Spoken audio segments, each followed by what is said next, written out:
তোমরা কারো দেবদেবীকে গালি দিও না, কারো ধর্মকে গালি দিও না। সে যদি অজ্ঞাত অবস্থায় তোমার আল্লাহকে গালি দেয় তোমার ক্ষতি হবে। আমার 1 লাখের বেশি বায়ান ছুটছে, আমি আমার দেশের দলিত ভাই, আমার আদিবাসী ভাই, আমার হিন্দু ভাই, আমার শিখ ভাই, আমার পাঞ্জাবি ভাই যতগুলো আছে তাদেরকে অনুরোধ করে বলছে আমার একটা স্কিপ বার করো যে কারো দেবদেবীকে গালি দিয়েছি, আমি শ্রী রামজিকে গালি দিয়েছি, আমি দুর্গাকে গালি দিয়েছি, আমি মা দুর্গাকে গালি দিয়েছি, মা সরস্বতীকে গালি দিয়েছি, মা কালীকে গালি দিয়েছি। যদি আমার একটা স্কিপ বার করতে পারো আমি আর জীবনে সমাজের বুকে বক্তব্য রাখবো না। কিন্তু জেনে রেখে দিবে, কেউ যদি বলে, আজকে ভেবে দেখুন, যে লোকটা মাথায় টুপি দিয়ে আপনার পাশে বসে ইফতারি করেছে, যে লোকটা বলেছে যে এই ভারতে মুসলমানরাই প্রথম ইংরেজদের বিরুদ্ধে আন্দোলন করেছে, সেই লোকটার বক্তব্য ছুটে বেড়াচ্ছে ফেসবুকে। মেদিনীপুরে বাড়ি ওই ভাঁড় নেতার, আজকে বলছে মাদ্রাসায় সন্ত্রাসবাদ তৈরি হয়, আজকে বলছে টুপিওয়ালারা সন্ত্রাসবাদ। আর এই লোক আমাদের পাশে বসে ইফতারি করেছে, আমাদের পাশে বসে টুপি লাগিয়েছে। এই লোককে মুনাফিক বলতে পাবো না যে তোমার ইসলামকে নিয়ে খেলা করেছে? কেন তুমি দাওয়াত দিলে, কেন ইফতারি পার্টি করলে?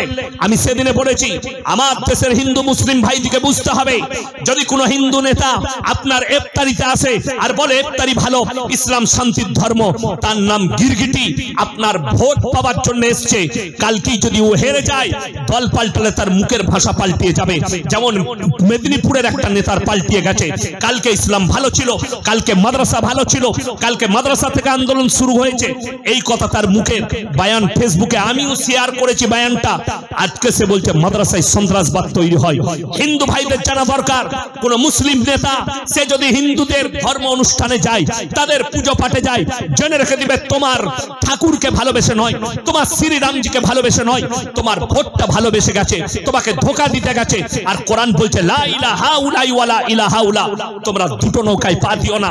যারা বলছেন সম্প্রীতি বুঝান, আমি কোন সম্প্রীতি নষ্ট করিনি। আমার বায়ান বার করো যেখানে আমি সম্প্রীতি নষ্ট করেছি, আমার বায়ানে আছে। আমি আজকে আবার বলে যাচ্ছি, রাসূল আকরাম সাল্লাল্লাহু আলাইহি সাল্লাম বলেছেন তোমরা মুমিন ততক্ষণ হতে পারবে না যতক্ষণ পর্যন্ত তোমার পাশের গরীব তোমার কাছ থেকে সুরক্ষিত নয়। রসুল বললেন তোমরা দেখো না তোমার বাড়ির পাশে কে বসবাস করছে, দলিত হোক, হিন্দু হোক, আদিবাসী হোক, খ্রিস্টান হোক, সে ক্ষুধার্ত হলে খাবার দাও, বস্ত্রহীন হলে বস্ত্র দাও, বিপদে পড়লে পাশে দাঁড়াও। তাদের মন্দিরে আরতি হবে, আপনার পাশে হিন্দু ভাই বাস করে, তার মন্দির আছে, মন্দিরে আজান, মন্দিরে আরতি হবে, মন্দিরে পুজো পাঠ চলবে, আপনার মসজিদে আজান হবে, মসজিদে নামাজ চলবে। এটাই হচ্ছে হিন্দুস্তানের সংস্কৃতি। আমরা পড়েছি ছোটবেলায়, আমাদের ছোট গায়ে ছোট ছোট ঘর থাকি, সেটা সবে মেলে নাহি কেউ পর, পাড়ার সকল ছেলে মোরা ভাই ভাই একসাথে খেলি আর পাঠশালায় যাই। বন্দে আলিমিয়া লেখা ছড়া, এই ছড়া যখন পড়তাম স্কুলে আর মনে মনে ভাবতাম, অনুভব করতাম পাড়া প্রতিবেশীতে আমি ইয়াসিন, আমাকে আপনারা মনে করছেন বর্ধমান থেকে প্রধান বক্তা এসছে। জেনে রেখে দিবেন আমিও একটা আপনাদের মতনই মানুষ, আমি কোনো স্ট্যান্ডার্ড লোক নয়। আপনাকে যেমন আল্লাহ সৃষ্টি করেছে আমাকেও সৃষ্টি করেছে, আমি কোনো মহৎ ব্যক্তি নয়। আমার জানেন ক্লাস ফ্রেন্ডের নাম কি? আমার বেস্ট ফ্রেন্ড ক্লাস ফ্রেন্ডের নাম হচ্ছে সুনীল দাস। ফুচকা বিক্রি করে আমার মাদ্রাসার সামনে। আমি বেরিয়ে এলে আমি পরশু ফোন করেছি, এই আমার ছোট মেয়ে বলছে ফুচকা খাবো, বসিস নি আজকে? বললে হুজুর আজকে বসিনি, তবে প্রথম রমজান থেকে বসবো, মুখটা ছাড়াবো আপনাদের রোজাতে। কথাটা বুঝতে পারেননি? কত ভক্তি, কত শ্রদ্ধা। যাদের মনে হচ্ছে সম্প্রীতি নষ্ট করছে, আপনি আমার এলাকায় আসুন, আপনি বুঝতে পারবেন। আমার গ্রামে ৪৫০০ বসতি আছে। কত বললাম? সমস্ত মুসলিম বাড়ি, একটাও মুসলিম ভাই নেই। সেখানে একটা ঘর দেখাবো পালদের, কিদের বললাম?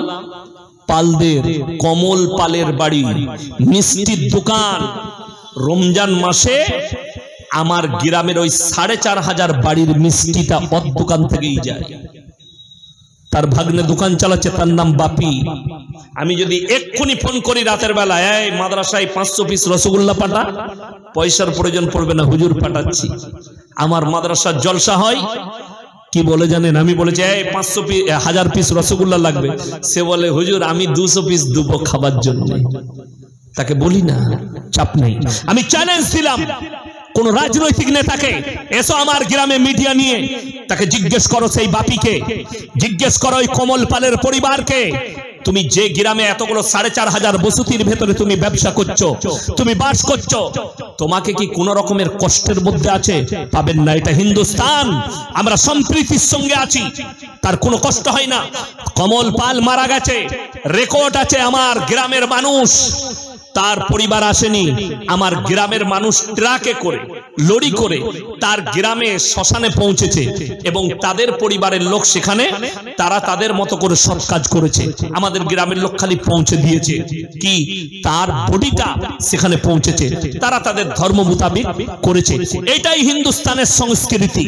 ভেবে দেখুন, আজকে কুম্ভ মেলায় নো এন্ট্রি ছিল মুসলিমদের, অথচ আমি ভিডিওতে দেখলাম একটা মুসলিম পাড়া, ওই ইলাহাবাদে একটা মুসলিম পাড়ায়, যেটাকে প্রয়াগরাজ বলা হচ্ছে, স্টেশনের নাম পাল্টানো হয়েছে, আগে ছিল ইলাহাবাদ, এখন হচ্ছে প্রয়াগরাজ।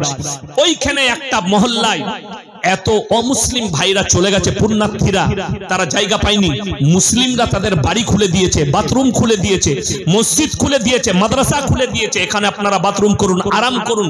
তাদের খাবারের ব্যবস্থা কেন? আপনি বিশ্বাস করবেন না, বিহার থেকে আজ থেকে 6 বছর আগেকার ঘটনা। আমার বাড়িটা হচ্ছে ন্যাশনাল হাইওয়ে NH2 এর উপরে, দিল্লি রোডের উপরে, কলকাতা টু দিল্লি রোড, তার উপরে আমার গ্রাম, দুদিকে গ্রাম, মধ্যখানে বাড়ি। তো একটা মোড়ের নাম আছে পারাজ মোড়। সেখানে তারকেশ্বরে শিবের মাথায় জল ঢালতে যাচ্ছিল এক বাস পুণ্যার্থী। রমজানের মাস ছিল, আমার মনে আছে। বাস পাল্টি করেছে ঠিক রোজা খোলার আধ ঘন্টা আগে। রোজদাররা ছুটে গেছে, তারা রোজা খুলেনি, সমস্ত লোককে গাড়ি করে করে করে হসপিটালে পৌঁছেছে। কেন? আল্লাহ রাসূল সাল্লাল্লাহু আলাইহি সাল্লামকে আল্লাহ বললেন, পৃথিবীর মানুষকে বলো, কেউ যদি একটা মানুষের প্রাণ বাঁচায়, সে গোটা মানব জাতির প্রাণ বাঁচালো। কেউ যদি একটা মানুষকে উপকার করে, সে গোটা মানব জাতির উপকার করলো। আমার ভাই, ইসলাম বলছে তোমার কাছ থেকে যেন এতটুকু কেউ কষ্ট না পায়। আমরা কেউ কি কষ্ট দেব না, সকলে জোরে বলুন ইনশাআল্লাহ। তোমার বাড়ির পাশে কোনো অমুসলিম ভাই বসবাস করবে, তোমার দ্বারা যেন সে কষ্ট না পায়, তোমার দ্বারা যেন সে ব্যথিত না হয়। নবী আকরাম সাল্লাল্লাহু আলাইহি সাল্লাম মাথার পাগড়িটা হাতেম তায়ের বিটির মাথায় চাপিয়েছেন। আল্লাহ নবীকে বললেন, সাহাবীরা, ইয়া রাসূলুল্লাহ, এটা মুশরিকের বিটি। নবীজি বললেন, শোনো, আমি মেয়েদের মাথা ঢাকতে এসেছি, খুলতে আসিনি। জোরে বলুন সুবহানাল্লাহ। আমি মেয়েদের মাথা ঢাকতে এসেছি, অর্থাৎ আমি ঢেকে দিয়েছি। আমার ভাই, ভারতের যে সমস্ত হিন্দু হোক, দলিত হোক, আদিবাসী হোক, যতগুলো মা আছে তারা আমার মায়ের মতো, বিটিরা আমার বিটির মতন, বোনরা আমার বোনের মতন। আমার ভাই আপনাদেরকে অনুরোধ করছি, সবাই বলুন, আমরা সবাই দিনের উপরে প্রতিষ্ঠিত হব। জোরে বলুন ইনশাআল্লাহ। এই যে রমজান মাস আসছে, কাল থেকে রোজা রাখবেন, নামাজ পড়বেন। আমাদের ছেলেদের একটা ভালো গুণ আছে, কি গুণ বলুন তো যুবকদের? কাল থেকে কিন্তু আর দাড়ি কাটবে না। ঠিক বললাম না ভুল বললাম? পুরো রমজান মাস দাড়ি রাখবে, ঠিক চাঁদটি উঠবে মালটাকে চালিয়ে দিবে। ঠিক বলি না? যে রাতে চাঁদ উঠবে সেই রাতে কালিয়াচকে, গোলাপগঞ্জে সেলুন গুলো সারা রাত খোলা থাকে। শুধু এইখানে নয়, গোটা পশ্চিম বাংলায় চাঁদ রাতে ভারতবর্ষে বোম্বাই, দিল্লি, গুজরাট, বাংলা, কলকাতা, বর্ধমান, মালদা সারা রাত খোলা। কেন? সারা বছর হারামখোর ইবাদত করেছে, আল্লাহর কৃপায় দাড়ি রেখেছে, কিন্তু হারামখোর ওই দিনে চাঁদ উঠেছে মানে আজকে চালিয়ে দে, কালকে শ্বশুর ঘর যাবে, দাড়িগুলো সাফাই না। আপনি রমজান মাসে নিয়ত করলেন, আল্লাহ দাড়িতে আর হাত রাখবো না, কৃপা আল্লাহর হয়েছে, নিয়ত করলেন জীবনে আর দাড়ি কাটবো না। কথাটা বুঝতে পেরেছেন? সবাই নিয়ত করবেন তো? জোরে বলুন ইনশাআল্লাহ। অনেকজন ভয়ে বলছে না, যদি ইনশাআল্লাহ বলে দিস রাখতে হবে, ওই জন্য অনেকজন ইনশাআল্লাহ বলে না, মৌলবীরা বললে ভয়ে। জোরে ইনশাআল্লাহ বলুন, আল্লাহ কবুল করলে আপনি কামিয়াব। যারা পাপ করে জানার পরেও হারাম হালাল দিন বদ্দিন বুঝার পরেও জিদ করে, যারা মৌলবীদের কথায় জিদ করে, কোরআনের কথায় জিদ করে যারা পাপ করে, আল্লাহ তাদের সঙ্গে কি আচরণ করে শুনেলেন। খাতামাল্লাহু আলা কুলুবিহিম ওয়া আলা সামিহিম ওয়া আলা আবসারিহিম গিশাওয়া ওয়া লাহুম আযাবুন আযীম। মারাত্মক কথা, আপনার চোখ দিয়ে পানি আসবে। যারা পাপের সাগরে ডুবে আছেন, যাদের মনে হচ্ছে আমরা জিদ করে করে পাপ করব, করেছিটা কি হয়েছে, এ মৌলবীরা বলুক, আমরা এরা বলবে আমরা করব, তাদের জন্য আল্লাহ কোরআনে বললেন খাতামাল্লাহু আলা কুলুবিহিম। কুলুব মানে হচ্ছে হৃদয়, এই হৃদয়টা আমি তাদের হৃদয়ে তালা মেরে দিয়েছি, হৃদয়ে তালা মারা গেছে। খাতামাল্লাহু আলা কুলুবিহিম ওয়া আলা সামঈহিম, আর তাদের কানেতে মোহর মেরে দিয়েছে। আল্লাহ ডাক করবে, তারা মসজিদের দিকে যাবে না, আল্লাহর দাওয়াত তাদের কাছে পৌঁছাবে, তারা পাপ থেকে সরবে না। ওয়া আলা আবসারিহিম গিশাওয়া, আর তাদের চোখেতে পর্দা পড়ে গেছে, তারা দিনের রাস্তায় ফিরবে না। ওয়া লাহুম আযাবুন আযীম, হে নবী বলে দাও তাদের জন্য কঠোর শাস্তি আমি কিয়ামতের দিনে রেখেছি। হিদায়াত কার হাতে সকলে বলুন? আল্লাহর হাতে। বক্তার হাতে নয়, মৌলবীর হাতে নয়, কোন স্কলারের হাতে নয়। হিদায়াতের মালিক হচ্ছেন একমাত্র আল্লাহ। তুমি দাওয়াত দাও, আল্লাহ যাকে কবুল করবে সে দাওয়াত পাবে। যদি বলে কোন বক্তা না এই বক্তাকে আল্লাহ মানুষ হিদায়াত পেয়ে যাবে, নবীজি সাল্লাল্লাহু আলাইহি সাল্লামের থেকে দামি বক্তা পৃথিবীতে কেউ হতে পারে? দামি মানুষ কেউ হতে পারে? নবীজি সাল্লাল্লাহু আলাইহি সাল্লাম নিজের চাচাকে কলমা পড়াতে পারেননি, থেকে দামি আর কিছু হতে পারে? শুধু তাই নয়, আল্লাহ দোয়া করতে নিষেধ করলেন। এটা এক নম্বর গেল, যিনি হচ্ছেন শ্রেষ্ঠ পয়গম্বর। দ্বিতীয় নম্বর, হযরতে নূহ নবী নিজের সন্তানকে, নিজের স্ত্রীকে কলমা পড়াতে পারেন, সেটা ঘর নিজের স্ত্রী, যার সঙ্গে রাত কাটিয়েছেন পয়গম্বর, যিনি নিজের বিছানার সাথী, তাকে পর্যন্ত কলমা পড়াতে পারেনি। আল্লাহ কোরআনে জাহান্নামী ঘোষণা করে দিয়েছেন নূহ নবীর বিবির জন্য। নূহ নবী নিজের সন্তানের জন্য দোয়া করতে চেয়েছে, কিনানের জন্য, লা আসিমা লিয়াউমা মিন আমরিল্লাহ, এটা আমার ওরসজাত পুত্র। আল্লাহ বলেন লামিনাল খাসিরিন, হাত নামাও, যে আমাকে মানেনি, আমার নবীকে মানেনি, তার লেগে তুমি দোয়া করতে পাবে না। নবীজি দোয়া নিষেধ করে দিয়েছেন আল্লাহ নবীদিকে। হযরতে লূত নবী, তার বিবি জাহান্নামে যাবে, নিজের বিবিকে কলমা পড়াতে পারেনি। আর আপনি বলছেন ইয়াসিনকে দাওয়াত করে লোকরা হিদায়াত পেয়ে যাবে? রং। আপনি দাওয়াত দেন, আল্লাহ যাকে হিদায়াত দিবে সেই ব্যক্তি হিদায়াত পাবে, তা নাও পাবে না। ওটা আমার কথা নয়। এই মৌলবি কথা বললেও মানুষ হিদায়াত পেয়ে যাবে যদি আল্লাহ হিদায়াত তার তকদিরে রাখে। এটা হচ্ছে নম্বর এক। দ্বিতীয় নম্বর, পৃথিবীতে যতগুলো মানুষ আছে একটা মানুষ সবল নয়, সবাই দুর্বল। একটা মানুষকে আল্লাহ সবল করেনি, সবাইকে নিজের কাছে আল্লাহ দুর্বল রেখেছে। ইন্নাল ইনসানা খুলিকা হালুয়া, আমি মানুষকে অসহায় আর দুর্বল সৃষ্টি করেছি, এরা যেন নিজেকে সবল না মনে করে। কেউ নেতা হোক, কেউ মাস্তান হোক, যে যত বড়ই হয়ে যাক, যার কাছে যত শক্তি আসুক, একটা কথা মাথায় রাখবেন, আল্লাহর শক্তি সব থেকে শ্রেষ্ঠ। ফিরাউনের থেকে বড় মরদ এখন পৃথিবীতে কেউ নেই। ফিরাউন বলেছিল আলা রাব্বুকুমুল আলা, আল্লাহ তার নিচুড়ে রস বার করে দিয়েছে যে নিজেকে রব দাবি করেছে। বর্তমানে যারা মনে করছে আমার থেকে বড় শক্তিশালী কেউ নেই, যারা মনে করছেন আমার কাছে বন্দুকের পাওয়ার আছে, শক্তি আছে, ফোর্স আছে, আমার গার্ড আছে, জেনে রেখে দিবে তোমার থেকে বেশি সৈন্য সামন্ত ছিল ফিরাউনের, তোমার থেকে বড় লস্কর ছিল ফিরাউনের। ফিরাউনের কাছে শারীরিক শক্তিও ছিল, সামরিকও ছিল। আল্লাহ নিচুড়ে রস বার করেছে। জমিনের উপরে অহংকার কেউ করবেন না, সকলে জোরে বলুন ইনশাআল্লাহ। লা ইয়াদখুলুল জান্নাতা কাত্তাতু, যারা চগলখোর হবে আর অহংকারী হবে তারা কোনোদিন জান্নাতে প্রবেশ করবে। যে জমিনটাই চলছেন, জমিন কার? কথা বলে না? আল্লাহ। হাওয়া কার? অক্সিজেন কার? আপনার শরীরটা কার? আল্লাহ। যদি আপনি নিজের ইচ্ছাই বেঁচে থাকতে না পারেন, আপনার কোনো মূল্য নাই, আপনাকে ভাবতে হবে আমি যদি নিজের ইচ্ছাই বেঁচে না থাকতে পারি, তাহলে জানতে হবে আমার এই শরীরের মালিক অন্য কেউ, তিনি হচ্ছেন সৃষ্টিকর্তা। তার মানে তার হুকুম মানা আপনার জন্য ফরজ, জরুরি। পৃথিবীতে দৌলত, সম্পদ, মাল, শক্তি কোনো কিছুই আল্লাহর কাছে কাজে লাগে না, কোনো কিছুই।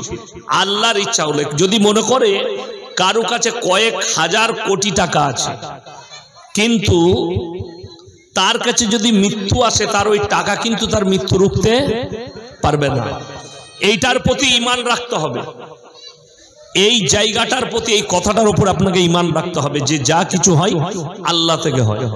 আমি কালকে একটা প্রতিবেদন পড়ছিলাম ফেসবুকে।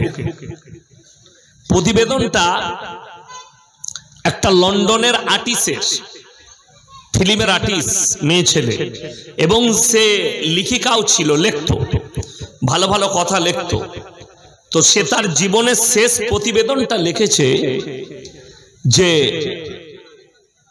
আমার যখন ক্যান্সার হয় তখন আমি এই প্রতিবেদন লিখি, মৃত্যুর আগে লিখেছে, আমার গোডাউনে মানে তার গ্যারেজে, গাড়ির গ্যারেজে কয়েকটা বিলাসবহুল গাড়ি, যে গাড়ি আপনাকে মালদা জেলায় খুঁজতে হবে আছে কিনা, মার্সিডিজ, ওডি, রোলস রয়, এই ধরনের দামি গাড়ি আমার গ্যারেজে। কিন্তু গাড়ি চালানোর ক্ষমতা আর আমার ছিল না, গাড়ি চাপা। আমাকে মানুষের সাহারায় একটা হুইল চেয়ারে আমাকে চলতে হয়েছে। আমি প্রত্যেকদিন আমার বুক করা থাকতো দামি দামি হোটেল আর রেস্টুরেন্ট, আমেরিকা লন্ডনে 5 স্টার 7 স্টার হোটেল, আমার রুম বুক করা থাকতো, সেখানে স্পেশাল খাবার খাবো। কিন্তু আমার এমন সময় এলো, ওখানে যাওয়া তো দূরের কথা, হসপিটালে বসে ডাক্তারে আমাকে লিখেছিল সারা দিনে একটা লিকুইড খাবার, ওষুধ মিশানো পানি আর 2টো ট্যাবলেট ছিল আমার সারা দিনে 24 ঘন্টার খাবার। আমি যখন চুল কাটতাম, লন্ডন আমেরিকার দামি দামি সেলুনওয়ালারা চুল কাটতো, এক এক দিনে কয়েক মিলিয়ন ডলার লেগেছে আমার চুল ঠিক করতে, নিজের চুলগুলো কালার করতে, ঠিক করতে। কিন্তু এমন সময় এলো মাথায় আমার আর চুলই রইল না, কেমন নেওয়ার পর আমি নেড়া, আমার মাথার চুল উড়ে গেল। শেষকালে যে শব্দটা লিখেছে যে পৃথিবীর যা কিছু আছে তার মধ্যে সবথেকে সত্যটা হচ্ছে মৃত্যু। পৃথিবীর যে কোনো ধর্মের মানুষ হোক, যে যে ধর্মেরই অনুসারী হোক, সবাই একে অপরকে অস্বীকার করতে পারবে, মৃত্যুকে পৃথিবীর কেউ কিন্তু অস্বীকার করতে পারবে না। মৃত্যু অনিবার্য, আপনি যেখানেই থাকুন, লোহার ঘরে থাকুন, যে কোনো জায়গায় ঘেরাটোপে থাকুন, মালাকুল মউত আপনার কাছে পৌঁছাবে। কোরআন শুনেলেন, মানুষের যতদিন শক্তি আছে শক্তি প্রয়োগ করে। আল্লাহ কোরআনে একটা মারাত্মক দামি কথা বলেছে, ওয়ালাউলা ইজা বালাগাতিল হুলকুম আনতুম হিনা ইজিন তানজুরুন। মানুষের অবস্থা বর্ণনা করেছে কোন সময়ে। এখন আমার কাছে বল আছে, শক্তি আছে, আমি মুখে তোড়ে শরীরের জোরে যা কিছু হোক বলছি। আমাকে একটা গ্রিন টি খাওয়ালো, আমি খাবার খাই নাই, গ্রিন টি বললে মৌলী সাহেব এটা 3 ঘন্টা এনার্জি থাকবে, কি বুঝলেন? এরকম বহুজন বহু এনার্জি মাল খাচ্ছে, শরীর যেন ভালো থাকে, চাঙ্গা থাকে, কি বুঝলেন? বহুজন বহু রকম ব্যায়াম দেখাচ্ছে, জিম করছে, কিন্তু আমি আল্লাহর কসম খেয়ে বলছি, আল্লাহ না চাইলে কিচ্ছু হবে। ওষুধ, খাবার সব বাহানা। হালাক শব্দের অর্থ হচ্ছে এই জায়গাটা, এখানে একটা হাড় আছে, সবারই আছে না নাই? হাত দিয়ে দেখুন, হাড় আছে। এইটাকে হালাক বলা হয়েছে। ওয়ালাউলা ইজা বালাগাতিল হুলকুম, হুলকুম আরবিতে হালাক। যেখান থেকে কোরআনে আছে, আরবিতে 2টো শব্দ আছে একই রকম কিন্তু উচ্চারণ আলাদা, মাখরাজ আলাদা, কফ আর কাফ। কি কি বললাম? কফ কাফ, দুটোর মাখরাজ আলাদা, দুটোর উচ্চারণ বেরোনোর জায়গা আলাদা, দুটো সিফাত আলাদা। এই কফ শব্দ বেরোয়, এটা হচ্ছে বীজ হালাক। একটা আছে হা আর একটা আছে হা। কটা বললাম? দুটো। একটা হা, হাটা কোথা থেকে? সুরু হালাক, সিনে থেকে। এটাকে সুরু বলা হয়েছে, সুরু হালাক। যারা কিরাত পড়েছেন, যারা আর মানে আর কি কিরাতের মাসলা পড়েছে তারা জানে। হা সিনে থেকে, আর দরমিয়ানি হালাক হা, হা এখান থেকে। কি বুঝলেন? সুরু হালাক, এই শেষ হালাক। এইখান থেকে কাফ আর কফ, এই মিডিল পয়েন্ট থেকে।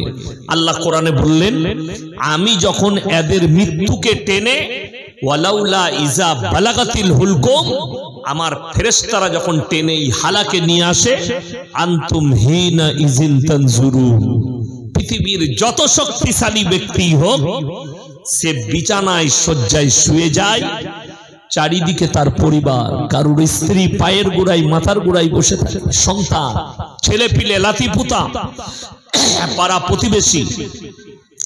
তুমি খালি ভ্যাল ভ্যাল করে তাকিয়ে দেখবে, তোমার আর কোনো উপায় থাকবে না, কথা বলার যোগ্যতা হারিয়ে ফেলবে। তুমি খালি তাকিয়ে দেখবে। শুনে রেখে দেন, ওই হালাকে মৃত্যুকে আনার পূর্বে, আনার পরে আল্লাহ যদি আবার থেকে জীবন দান করে, সে মানুষকে একটাই কথা বলবে, তোমরা আল্লাহকে ভয় করো, পরেজগার হও। কিন্তু আর ফিরে আসে না, মৃত্যুর মুখে পতিত হয়। আর সবাই নিয়ত করেলেন, যারা অনেকজন ভাবে এই বক্তাকে দাওয়াত করলে মনে হয় মানুষ হিদায়েত পেয়ে যাবে, একে দাওয়াত করলে হিদায়েত পাবে। সেদিন আমাকে ফোনে একজন বলছিল, মূর্খ লোক, ইলম কালাম নাই, অমুক বক্তা এতজনকে মুসলমান করেছে। আমি বললাম, রং কথা, রং কথা। ইয়াসিন সাহেবের কথাই কেউ ঈমান আনে না, কোন বক্তার দ্বারা কেউ ঈমান আনে না। আল্লাহ যাকে হিদায়েত দেয় সে ঈমান পায়। এটা হচ্ছে কোরআনের ভাষা। কেউ যদি বলে অমুক বক্তার কাছে, অমুক বক্তার কথা শুনে ঈমান এনেছে, রং ভাষা, কোরআন বিরোধী ভাষা। তাদের জন্য কোরআনের আয়াত শোনাবো। এটা নবীজিকে আল্লাহ বললেন কখন? ইন্নাল্লাযীনা কাফারু সাওয়াউন আলাইহিম আনজারতাহুম আম লাম তুনজিরুহুম লা ইউমিনুন। আমি শুনলাম একটা মূর্খ বক্তা, ইলম কালাম নাই, সে বলেছে ইয়াসিন সাহেব তাফসীর করতে পারে না কোরআনের। আমি আজকে গল্প গুজব করব না, খালি কোরআনের তাফসীর শোনাবো আপনাদেরকে, যেন সেই মূর্খ জানে যে এই বক্তা ছোটখাটো লয়, আর তোর মতো কি গাই মুখো হেলে মাল লয়। আল্লাহর কৃপায় কতগুলো তাফসীর, এত তাফসীর করব, ঢেকে দেবো তাফসীর দিয়ে, কোনো কথা বলবো না আজকে, খালি তাফসীর করব। কোরআন বলছে, ইন্নাল্লাযীনা কাফারু সাওয়াউন আলাইহিম আনজারতাহুম আম লাম তুনজিরুহুম লা ইউমিনুন। হে নবী, আপনি যত দাওয়াত দিবেন দেন, যত কোরআন শোনাবেন শুনান, কিন্তু যারা হিদায়েত পাবার নয় তারা কখনো হিদায়েত পাবে না। আপনার চলার আমার চলার পথ হবে কোরআন এবং রাসূল সাল্লাল্লাহু আলাইহি সাল্লামের আদর্শের উপরে। তিনটে লোক, এরপরে বলবো রমজান মাস আসছে, তিনটে লোক যদি দোয়া করে আল্লাহ তাদের দোয়াকে ফিরাবেন না। জোরে বলুন সুবহানাল্লাহ। কটা বললাম বাবা? কটা বললাম? তিনটে। নাম্বার 1, ওয়া আতিদাল কুরবা, তোমার কাছের গরীব যদি হাত পাতে তাদের হাতকে আল্লাহ ফিরাবেন না। তারা যদি দোয়া করে, ওয়াল ইয়াতামা ওয়াল মাসাকিন, এতিম আর মিসকিন যদি হাত পাতে তাদের হাতকে আমার আল্লাহ ফিরাবেন না। ওয়াবনাস সাবিলি ওয়ালা তুবাদ্দির তাবদীরা, আর মুসাফির যদি দোয়া করে তাদের দোয়াকে আমার আল্লাহ ফিরাবেন না।